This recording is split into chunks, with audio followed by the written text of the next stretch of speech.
Herkese Tatlı Sanatı Mutfağı kanalımdan merhabalar. Bugün sizler için şerbetli tatlıların en güzeli olan fındıklı ay tatlısı tarifim var. Bu tatlı tarifini çok beğeneceğinizi düşünüyorum.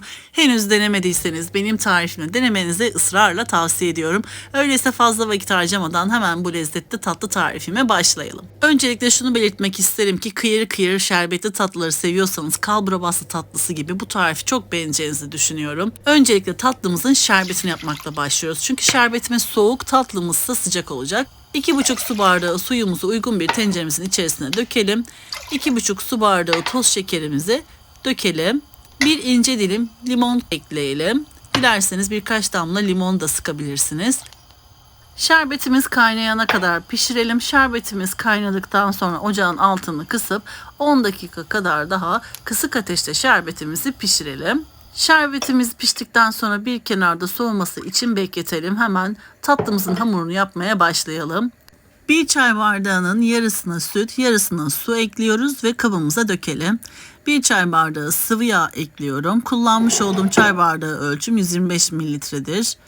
125 gram tereyağı ekliyorum. Tereyağı yerine dilerseniz margarin de kullanabilirsiniz.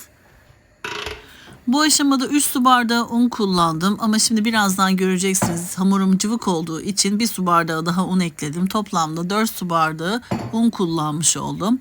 Kullanmış olduğum su bardağı ölçüm 200 mililitredir. Unu her zaman kontrollü bir şekilde ekliyoruz. Bazen unun markasına göre bu oran değişkenlik gösterebiliyor.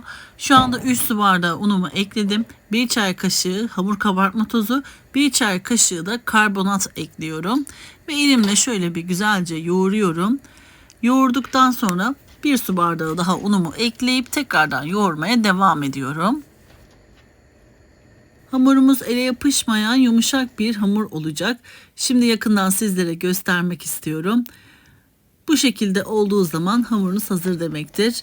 Hemen hamurumuzdan parçalar koparalım ve yuvarlak bezeler oluşturalım. Ben her bir bezeyi 30 gram ölçüsünde mutfak terazisiyle ölçerek hazırladım. Çünkü hepsinin eşit olmasını istedim. Görsel açıdan da güzel gözükecektir. Dilerseniz göz kararı olarak da tabii ki hamurunuzdan parçalar kopararak avucunuzda yuvarlayıp şekil verebilirsiniz. Mutfak teraziniz varsa da bu şekilde yapmanızı tavsiye ederim. Hamurumuzu bu şekilde parmak uçlarımızla bastıralım. Ne çok kalın ne çok ince olacak şekilde açalım. İstediğiniz boyutta tabii ki açıp hazırlayabilirsiniz. Hamurumuzu elimizde açtıktan sonra yuvarlak şeklini verdikten sonra iç harcı için ben fındık ezmesi kullandım. Dilerseniz cevizle, fındıkla veya Antep fıstığıyla hazırlayarak harcınızı elde edebilirsiniz. Antep fıstığı ezmesi, ceviz ezmesi veya badem ezmesiyle de bu tatlıyı yapabilirsiniz. Ben fındık ezmesiyle hazırlamak istedim. Eğer fındık ezmeniz yoksa evinizde fındıklarla da bu iç harcını hazırlayabilirsiniz. 2 su bardağı fındığı robottan geçirin. 1 çay bardağı suyu robotun içerisine dökün ve 1 yemek kaşığı pudra şekerini döküp tekrardan robottan geçirip fındık ezmesini çekilmiş haliyle aynı bu şekilde iç harcı olarak hazırlayabilirsiniz. Bu da sizler için kolaylık olacaktır. Şekil vermek için gördüğünüz gibi fındık ezmemizi ekledikten sonra rulo şeklinde sardık. Uç kısımlarından yukarıya doğru parmak uçlarımızla bastırarak ay şeklini verdik. İstediğiniz şekilde yapabilirsiniz bu tatlı tarifimi. Yuvarlak şekilde yapabilirsiniz. Sadece rulo şeklinde de yapabilirsiniz. Her türlü lezzeti güzel olacaktır. Ama ay tatlısı bu haliyle çok daha güzel. Şimdiden deneyen herkesin ellerine kollarına sağlık. Bu malzeme ölçülerinden ben toplamda 31 adet ay tatlısı elde ettim. Daha fazla yapmak isterseniz malzeme ölçülerini arttırarak daha fazla sayıda tatlı sayısı elde edebilirsiniz. Daha az yapmak isterseniz de malzeme ölçülerini yarı olarak azaltın. Daha az sayıda tatlı sayısı elde edebilirsiniz. Sadece hamur kabartma tozu ve karbonatın oranını azaltmayı diğer tüm malzemeleri yarı olarak azaltıp hazırlayabilirsiniz. Tatlımıza şekil verdikten sonra yağlı kağıt ile fırın tepsisine dizebilirsiniz. Ya da benim yaptığım gibi yağlayıp tepsinize üzerine aralıklı bir şekilde tatlılarınızı dizebilirsiniz.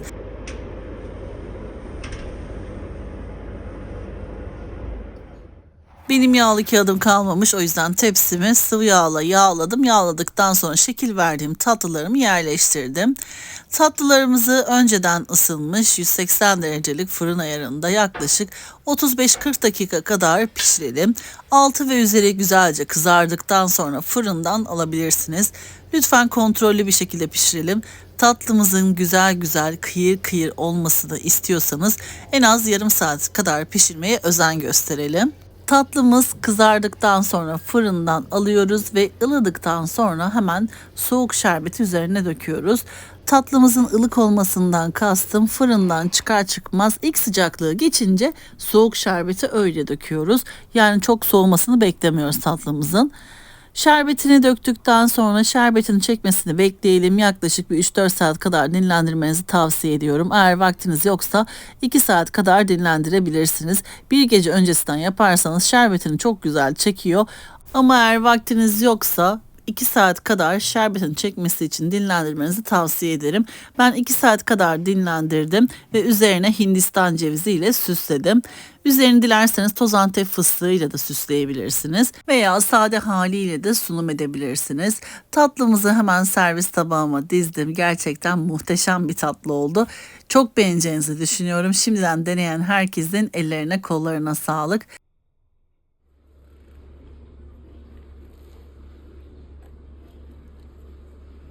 Hemen sizlere tatlımızın iç dokusunu, kıyırlığını göstermek istiyorum. Sizler yakından tatlımızın iç dokusunu, kıyırlığını izlerken ben de sizler için küçük bir hatırlatmada bulunmak istiyorum. YouTube Tatlı Sanatı kanalıma henüz abone olmadıysanız YouTube kanalıma abone olmayı, paylaştığım videolarıma beğeni bırakmayı lütfen unutmayınız. Gün aşırı yepyeni tariflerimi kanalımda sizler için paylaşıyorum. Anında haberdar olabilmek için bildirim zilini lütfen açınız. Böylelikle yepyeni tariflerimi ilk siz görmüş olacaksınız. Bu tarifimi ve videomu beğendiyseniz eğer sevdiklerinizle paylaşarak bana destek olabilirsiniz. Beni hangi şehirden veya ülkelerden takip ediyorsanız yorum kısmına yazabilirsiniz. Hepinizin beni nerelerden takip ettiğini gerçekten çok merak ediyorum. Şimdiden çok teşekkür ediyorum. Bu tarifimi denedikten sonra yorum kısmına da düşüncelerinizi yazarsanız henüz tarifimi denememiş olan kıymetli takipçilerime sizlerin deneyimleri, düşünceleri fikir olmuş olacaktır. Kanalımda görmek istediğiniz tatlı veya tuzlu tarifler varsa eğer mutlaka yorum kısmına yazabilirsiniz. Planlamamın içerisine alıyorum. Sizlerle en kısa zamanda videosunu çekip tariflerini paylaşıyorum. Bu güzel tarifi de heyecanla, mutlulukla sizlerle paylaştım. Çok beğendiğim bir tarifte. Sizler de umarım dener ve beğenirsiniz. Bir sonraki yepyeni tarifimde tekrardan sizlerle görüşmek üzere. O zamana kadar kendinize çok iyi bakın. İyi bayramlar dilerim. Hoşça kalın.